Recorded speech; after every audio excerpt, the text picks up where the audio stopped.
네, 스포츠앤 플러스 오늘의 스포츠입니다. 자, 스포츠앤 플러스 여러분들의 관심과 사랑이 절실한 시점입니다. 좋아요, 댓글, 알림 설정 그리고 구독까지 간절한 마음으로 바라오니 꼭 오늘 방송 보시면서 추가해 주시기 바라겠습니다. 자, 오늘의 스포츠 프로야구 경기 상황부터 자세하게 짚어볼까 하는데요. 오늘도 역시 새로운 스포츠 전문가를 영입을 했습니다. 저희 기자군단에 새 얼굴이 들어왔는데요. 김하진 기자와 인사 나누겠습니다. 어서 오십시오. 반갑습니다. 네, 반갑습니다. 안녕하세요. 네. 자기소개 부탁드리겠습니다. 네, 저는 스포츠 경향 김하진 기자라고 하고요. 네. 또 올해 15년 차로 또 일하고 있습니다. 네, 주된 종목은 야구를 담당하고 있습니다. 제가 듣기로는 그 15년 동안 계속 야구 담당하셨다고. 네, 그렇습니다. 하다 보니까 이렇게 15년이 흘러왔는데 하다 보니까 또 15년 차가 됐더라고요. 와. 네. 전문가시네요, 진짜. 아유, 아직 멀었습니다. 야구는 보면 볼수록 모르는 것이고 저도 아직도 멀었습니다. 뭐 허구현 선생님 같은 말씀을. 근데 오자마자 15년 차 전문가한테 그 배달 라이더복부터 입혀서 죄송합니다. 아유, 아닙니다. 이 톤이 저랑 잘 어울려서. 네, 몸톤이시군요. 네. 알겠습니다. 자, 오늘은 김하진 기자와 함께 프로야구 소식부터 자세하게 짚어보도록 하겠습니다. 자, 무더위 속에서도 5경기가 모두 열렸습니다. 이 경기 결과를 보기 전에 오늘 사실 프로야구계에서는 이야기가 정말 많았던 것 중에 하나가 바로 트레이드 소식이었어요. 왜냐하면 오늘이 바로 7월 31일 트레이드 그렇죠. 마감 일자잖아요. 그런데다가 지금 썰이 한 차례 돌았었거든요, 네. 낮에. 그래서 그 팀이 구체적으로 어느 팀이다 이런 이야기까지 나왔었고, 근데 지금 밤 10시를 향해 가고 다들 끝나고 이런 시점, 트레이드 마감 시간도 얼마 남지 않았잖아요. 네. 사실상 트레이드는 거의 이제 소식이 없다고 생각을 하셔도 될 것 같고요. 그리고 가장 관심을 모았던 그 전에 키움의 마무리 조상우 선수의 그 거치나 향방이 어떻게 되는지를 가장 궁금했었는데, 사실상 조상우 선수는 부상을 당해서 1군에서 전력에서 빠질 때부터 이미 그때부터 트레이드는 거의 무산된 걸로 보셨으면 좋겠습니다. 그 시기를. 네. 그래서 오늘 썰이 돌아다녔던 그 두 팀이 뭐 하나 롯데가 될 것이다 해서 구체적으로 양 팀의 부족한 부분까지 이렇게 채워줄 것 같다 그런 얘기가 나왔었는데 지금까지 또 이렇게 뭐 끝까지 12시까지는 또 긴장을 놓치지 못하는 그런 부분도 있지만 현재까지로서는 양 팀 둘 다 별것 없다라는 그런 입장이거든요. 그래서 일단 지금 경기가 거의 막바지로 치달아 가고 아직까지 아무 소식이 없는 거 보면은 올해 트레이드 시장은 이렇게 닫히는 게 아닌가 싶습니다. 아니, 일말의 가능성이 있다면은 이제 두 팀이 아직 경기 중이지 않습니까? 네네네. 경기가 종료되는 시점에 발표를 할 수도 있는 거잖아요. 만약 그렇게 된다면은 그거는 현장에 있는 기자들한테 먼저 언질이나 이런 게 가거든요. 그래서 예를 들어서 이렇게 9회까지 이렇게 기다린다거나 이렇게 있는 게 아니라 만약에 8회나 9회쯤에 현장에 있는 기자들한테 몇 시에 우리 트레이드 발표를 할 것이다. 양해를 좀 구하거나 이런 방식으로 하거든요. 실제로 박병호 선수가 KT에서 트레이드 될 때는 그때는 밤에 바로 경기가 끝난 뒤에 발표가 됐었는데 그렇죠. 이미 경기 중후반쯤에 현장에 있는 기자들한테 전달이 되는 상태였거든요. 그래서 그 현장에 있는 기자들도 모를 만큼 깜짝 발표를 하지는 않습니다. 그래서 이 정도 시간이 됐다고 치면은 지금으로서는 거의 가능성이 없다고 보시는 게 맞을 것 같아요. 그래요? 네. 사실은 그 낮에 오후였나요? 그 그렇죠. 하나와 롯데 빅 트레이드가 있다, 빅딜이 있다. 네, 이렇게 그냥 한 가지 썰이 떠가지고 사람들이 많이 관심을 가졌었는데 그때 이제 기자님이 예측하시기엔 하나와 롯데 누구와 누구였나요? 그냥 재미로만 한번 얘기해 보죠.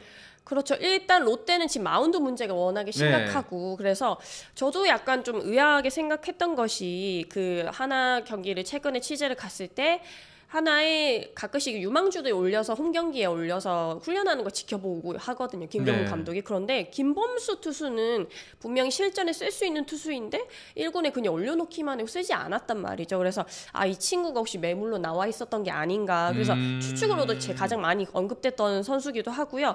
어쨌든 하나는 지금 외야 자원이 이렇게 부족하고 롯데는 그래도 외야 자원을 좀 내줄 수 있는 그런 상황이니까 그래서 구체적으로 뭐 황선비 선수 이름까지 거론이 되고 그렇게 했었는데, 그래서 그 다들 추측이었죠. 그래서 저는 그 정도까지를 해서 이걸 성사가 되어야 되는 개인적으로 그런 생각이 들었었거든요. 그리고 지금 롯데가 가장 궁한 거는 선발 투수 한 자리가 정말 너무 부족해서 모든 곳에 빵꾸가 나 있는 상황인데 만약에 뭐 김범수 카드 때문에 황선빈 이런 선수 뭐 대형 여러 명 묶어서 한다? 이거는 솔직히 롯데 쪽에서 좀 손해를 보는 그런 입장이 아닌가 이런 생각을 했었습니다. 약간 무협지 수준의 좀 그렇죠. 예, 그렇죠. 많이 뭐 뭐 법정 스님 책을 읽고 내려놔야 얻으리라 뭐 이렇게 네. 생각으로 뭐 할 수는 있겠습니다만 그런 선택은 아니겠죠, 설마. 그렇죠. 그 예. 애시당초 빅딜이라고 함은 그거는 아마도 가을 야구를 위해서 진짜 뭐 뼈 그렇죠. 살을 내주고 이런 식으로 해야 되는 거잖아요. 근데 어차피 롯데 하나 같은 경우에는 서로 빅딜이 될 수가 없는 그런 두 팀이거든요. 뭐 예를 들어서 기아가 트레이드 한다 치면 그건 진짜 빅딜인 거죠. 근데 롯데 하나고 또 오늘 경기가 그냥 무사히 시작되는 거 보면서 만약에 트레이드가 된다면 이 선수가 무슨 엔트리에 빠져 있다거나 이런 그런 조짐이나 징조들이 있어야 되는 건데 그런 거 없이 경기가 시작돼서 그 경기 후리하려나 보다 해서 계속 확인하고 있었거든요. 네. 그런데 현장이나 뭐 이런 쪽에서도 전달받은 게 없다. 지금은 아직 뭐 아무것도 없다 하는 거 보면은 이대로 시간 흘러가는 거 보니까 이대로 12시가 될 것 같습니다. 일단은 뭐 지금까지는 전혀 들려온 소식이 없는 것 같고요. 그리고 만약에 무언가 이야기가 나온다면 바로 생방 중에 전달해 드리도록 하겠습니다.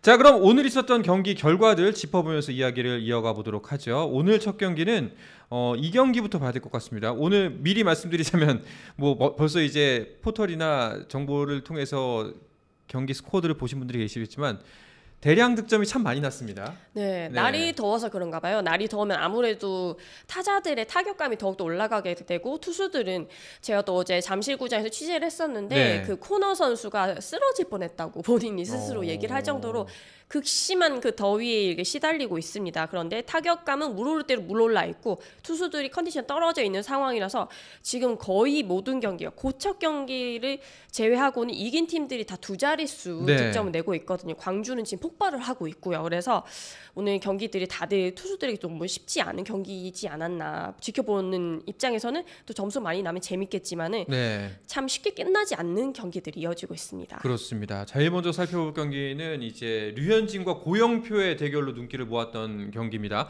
하나 대 KT인데요. 점수가 어마어마합니다. 아우 그렇죠. 예. 일단은 류현진 선수와 고영표 선수가 선발 투수 나왔던 경기가에서 이렇게 난타전이 될 거라고 예상을 한 사람들은 아무도 없었을 겁니다. 네. 그런데 류현진 선수와 고영표 선수 둘 다 오늘 퀄리티 스타트를 달성하지 못하고 류현진 선수는 또 오늘 대량 실점을 했었거든요. 5이닝 6실점 5자책을 했고 네. 고영표 선수 같은 경우에도 그 국내 선발로서의 제 모습을 보여주지 못하면서 5이닝 7실점 4자책을 했는데 자책점을 봤을 때 양팀 선발 투수 둘 다 그 동료들의 실책으로 좀 어려움을 겪었던 경기였었고요. 네. 또 한편으로는 류현진 선수는 또 이런 날도 있어야 된다라고 생각을 하는 게 류현진 선수가 미국에 떠나기 전에도 소년 가장이라는 별명이 있었던 것처럼 돌아온 뒤에도 여전히 그 가장의 역할을 하고 있습니다. 그 류현진 선수가 나오는 날은 특히 유별나게 득점이 나고 있지 않거든요. 그래서 보면은 뭐 아무래도 후배 선수들이 약간 좀 부담이 있는 게 아닌가 이런 이야기도 나오고 했었는데 오늘은 류현진 선수가 이렇게 퀄리티 스타트 달성하지 못했음에도 타선의 지원을 받아서 이렇게 승리한 날도 있구나라는 날이 있는 현재로서는 이대로 끝나게 되면은 류현진 선수 모처럼 타자들은 고마운 경기가 이지 않을까 싶습니다. 이제 그 쌓은 덕을 네. 이제 돌려받는 경기가 이제 그렇죠. 오늘 경기지 그동안 않나요? 많이 쌓았죠. 예, 18점, 네. 18점이라는 대량 득점을 했는데 네. 그렇다면은 류현진 선수는 이제 몇 승인가요, 시즌? 류현진 선수 같은 경우에는 생각보다 승수를 많이 쌓지를 못했죠. 그래서 예. 류현진 선수는 그 지금 평균 자책점이 3점대였거든요. 네. 그런데 다른 팀 같았으면은 벌써 이미 10승을 하고도 남았을 그런 세부적인 성적입니다. 근데 아직 5승 6패인데 오늘 경기로 인해서 6승 6패가 됐어요. 그래서 19경기에서 6승을 거둔 상태입니다. 뭐 이제 시즌 전에 류현진 선수가 복귀한다는 얘기가 나왔었을 때 그래도 류현진이 10승은 거둬줄 것이고 네. 그러니까 이제 그게 어찌 보면은 디폴트 값이고 가장 낮은 정도의 기대치였거든요. 네. 근데 아직 물론 경기가 시즌이 많이 남았습니다만 10승도 간당할 수도 있을 것 같은데 약간 이런 의구심을 가질 법도 해요. 네. 그래서 처음에 류현진 선수를 사실 영입하거나 했을 때 다들 뭐 무조건 뭐 외국인 1선발 하나 데려왔다 뭐 이런 식으로 얘기를 했었는데 실제로 구단 자체에서 좀 기대했던 기대치는 8승 정도였습니다. 8승 정도만 해주면은 하나가 가을 야구를 갈 수 있다 해서 나머지 이런 모든 시나리오에 잘 떨어졌을 때 류현진 선수는 8승 정도만 하면 된다로 이렇게 생각을 했었는데 사실상 뚜껑을 열어보니 류현진 선수가 가장 큰 책임을 안고 있는 그런 상황이었고 또한 문제는 그 승리라는 게 본인이 혼자 할 수 있는 게 아니잖아요. 시즌 초반에는 류현진 선수가 약간 왔다 갔다 했던 그런 것들 때문에 승리를 놓친 것도 있었지만은 솔직히 올 시즌을 시작할 때 아직도 고민이 많았던 부분, 물음표가 많았던 부분들이 하나의 타선이었습니다. 그래서 검증된 타자가 거의 뭐 베테랑 중에는 안치홍 선수나 뭐 최은서 선수 뭐 이 정도밖에 없었고 노시안 선수도 작년에 홈런 한 번 했을 뿐이지 검증이 되진 않은 거였거든요. 네. 그래서 그런 타선의 문제들이 이렇게 드러나면서 득점 지원이 잘 해주지 못한 게 아닌가 싶어서 이런 것들이 류현진 선수의 현재 성적에도 영향 미치지 않았나 싶습니다. 자, 그래도 어쨌거나 한화는 오늘 연승을 쌓았습니다. 네. 다행히. 그래서 조금 더 박차 오를 수 있는 발판을 마련한 것 같은데 KT가 좀 뼈아픕니다. KT가 사실상 6, 7월 어마어마한 상승세를 보이면서 지금 단독 4위까지 올라왔다가 이제 어제 이어서 2연패예요. 그렇죠. 예. KT 같은 경우에도 뭔가 그동안에 항상 이 시기만 되면 올라왔던 팀이잖아요. 근데 올해는 그 선수들도 이번에는 안 될 줄 알았다고 생각할 만큼 올해는 예전보다 그 올라갈 때 치고 올라가는 힘이 조금 약하다 이런 생각이 들기는 하는데요. 어떻게 보면은 KT가 계속 이 선발진을 꾸리는데 너무 어려움을 겪어왔고 소영주 선수의 이런 이탈이나 그 부상으로 인한 이탈이나 이런 것들 영향이 있고 KT도 아직 이렇게 기복이 있는 플레이를 할 때가 많기 때문에 오늘 같은 경기에서도 믿고 냈던 고현표 선수가 무너지게 되면 또 속절없이 무너지는 이런 모습을 그렇죠. 보이게 되면서 KT도 4위에 올라가서 선착을 하긴 했지만은 다시 또 얼마든지 미끄러질 수 있는 이런 위치에 있거든요. 그래서 끝까지 긴장을 놓을 수가 없습니다. 야, 진짜 이번 시즌은 뭐가 어떻게 될지 전혀 모르겠습니다. 그러니까요. 예. 네.